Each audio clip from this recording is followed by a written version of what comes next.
રાજ્યને હરિયાળું બનાવવા માટે સામાજિક વનીકરણ વિભાગ અસરકારક કામગીરી કરી રહ્યું છે, પરંતુ ફક્ત રાજ્યને હરિયાળું જ નહીં, વન સંપદાઓ પર નભતા પશુ પક્ષીઓનું રક્ષણ કરી એક સંતુલિત સમાજનું નિર્માણ કરવાનું પણ જે એક કાર્ય સામાજિક વનીકરણ વિભાગ કરી રહ્યું છે. ત્યારે તાજેતરમાં જે વાત કરીએ તો નવસારી જિલ્લામાં વન્ય પ્રાણી સંરક્ષણ અધિનિયમ 1972ના અનુસૂચિત 1થી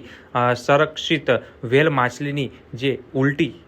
એમ્બરગ્રીસનું ગેરકાયદેસર વેચાણ અને વાહતુકની પ્રવૃત્તિ પર વોચ રાખી પ્રવૃત્તિ નેસ્ત નાબૂદ કરવા માટે અસરકારક કામગીરી કરવામાં આવી હતી. જે તાજેતરમાં આ કામગીરી અન્વયે સુપા રેન્જના કર્મચારીઓને ખાનગી બાતમી મળી હતી અને તારીખ 6/8/2024ના રોજ શંકાસ્પદ વાહન જે GJ21 4926 અને બીજું વાહન GJ15 કે 6863ની હિલચાલ નવસારીમાં જોવા મળી હતી અને સુપા રેન્જ સ્ટાફ દ્વારા સુપ્રીમ હોટલ જે ગ્રીડ નવસારી પાસે છટકું ગોઠવવામાં આવ્યું હતું અને છટકું સફળતાપૂર્વક પાર પાડતા વેલ માછલીની ઉલટી એમ્બરગ્રીસનું ગેરકાયદેસર વેચાણ કરતા ઈસમો જે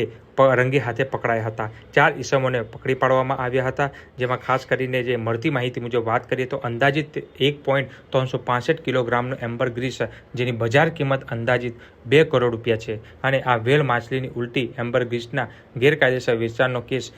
જે આ સુપા રેન્જે શોધી કાઢ્યો છે, જેની બજાર કિંમત અંદાજિત 2 કરોડ રૂપિયા છે. ખાસ કરીને અધિકારી સાથે વાતચીત કરતાં તેમણે માહિતી આપી હતી કે આ એમ્બરગ્રીસનો ઉપયોગ પરફ્યુમ બનાવવા માટે થાય છે અને પરફ્યુમ ઉદ્યોગમાં સૌથી વધુ જાય છે, કારણ કે પરફ્યુમને વધુ લાંબા સમય સુધી ટકાવી રાખવા માટે એમ્બરગ્રીસનો ઉપયોગ કરવામાં આવે છે, માટે બજાર કિંમત તેની 2 કરોડ રૂપિયા જેટલી વધુ બોલાય છે.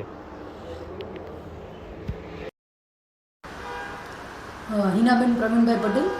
રેન્જ ફોરેસ્ટ ઓફિસર, સામાજિક વનીકરણ રેન્જ સુપા અને વાઇલ્ડ લાઇફ વોર્ડન નવસારી અને જલાલપુર તાલુકો. તારીખ 6/8/2024ના રોજ અમને એક ખાનગી બાતમી મળેલી કે નવસારી જિલ્લામાં વેલ માછલીની ઉલટી એમ્બરગ્રીસનું વેચાણ થવાનું છે. મહેરબાન નાયબ વન સંરક્ષક શ્રી સામાજિક વનીકરણ વિભાગ નવસારી શ્રી ભાવના દેસાઈ મેડમના માર્ગદર્શન અને સૂચના મેળવી અમે લોકોએ તારીખ 6/8/2024ના રોજ એક છટકું ગોઠવ્યું અને એ દિવસે અમે લોકોએ છટકામાં જે પાર્ટી સાથે ડીલિંગ થઈ એ પ્રમાણે એ લોકો એમ્બરગ્રીસનો વેચાણ કરવા માટે એ લોકો નવસારી આવ્યા અને ત્યારે વેચાણ દરમિયાન એ લોકોને રંગે હાથે પકડ્યા અને આપણા રેડ દરમિયાન કુલ આપણે 4 વ્યક્તિઓની ધરપકડ કરેલી અને 4 વ્યક્તિઓને આપણે કાયદેસરની કાર્યવાહી કરી કોર્ટમાં હાજર કરેલા અને એ લોકોના 6 દિવસના રિમાન્ડ મળેલા. આપણને 6 દિવસના રિમાન્ડ દરમિયાન આપણે વધુ સઘન તપાસ હાથ ધરી અને સુપર રેન્જના સ્ટાફ દ્વારા રિમાન્ડ દરમિયાન આપણને બીજું 1 કિલો ને 360 ગ્રામ જેટલું એમ્બરગ્રીસ વલસાડ ખાતેથી મળી આવ્યું અને ત્યારબાદ આ આરોપીઓને સેશન્સ કોર્ટમાં જામીન અરજી મળેલી અને એ જામીન અરજી ગત તારીખ 22/8/2024ના રોજ નામદાર કોર્ટે નામંજૂર કરેલી છે અને અત્યારે 4 આરોપીઓ જેલમાં છે અને આ કેસની વધારે તપાસ હજુ આગળ ચાલી રહી છે કે એના મેઇન સૂત્રધાર કોણ છે, આ એમ્બરગ્રીસ ક્યાંથી મળી આવ્યું છે અને આગળ આ એમ્બરગ્રીસના ગુનાઓ સાથે બીજા કયા કયા ગુનાઓ સંકળાયેલા છે. જનરલી એમ્બરગ્રીસ માટે એવું માનવામાં આવે છે કે વેલ માછલીની ઉલટી છે અને એ ઉલટીના એક ભાગ રૂપે આપણને પ્રાપ્ત થાય છે અને એનો કાળા બજારમાં વધારે ભાવ હોવાનું કારણ કે એ પરફ્યુમના જે ઉદ્યોગો છે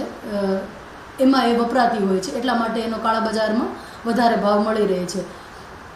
તો આ જ એમ્બરગ્રીસનો વેપાર કરતો એક કિસ્સો નવસારીમાં બનેલો અને સામાજિક વનીકરણ વિભાગ નવસારીની ટીમના સહિયારા પ્રયત્નો દ્વારા એ એમ્બરગ્રીસનો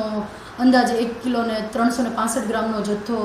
આપણે જપ્ત કરેલો છે અને આ જથ્થાને આગળ ચકાસણી માટે મોકલવામાં આવ્યો છે જીઓલોજિકલ સર્વે ઓફ કોલકાતા.